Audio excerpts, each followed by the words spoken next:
What's going on, guys? I want to talk a little bit about the NASDAQ 100. So markets started off today on Friday up in the pre-market, and then literally, right off the bell, we had a couple of hours of selling pressure, a lot of selling pressure actually.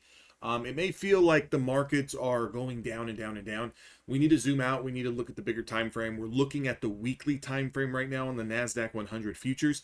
We're still in a big uptrend ever since those tariff lows that we put in last April.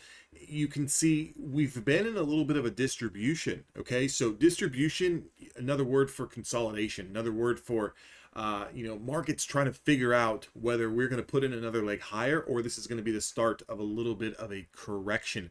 We are not in correction territory. This is nothing more than these red days or these down days that you're kind of seeing us have.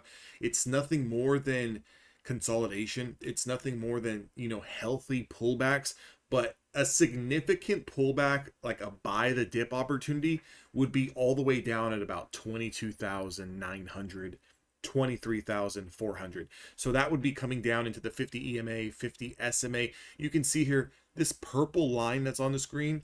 This is your 20 simple moving average. We've essentially held this for the better half of over 6 months, right? I mean, realistically, going back to like June. So, 6, 7 months, we've been holding this rising support. The last time that it was tested was in the middle of November. We got that bounce, but ultimately 1, 2, 3, 4, 5, 6, 7 weeks, we've essentially been going sideways for 2 months. So stay patient.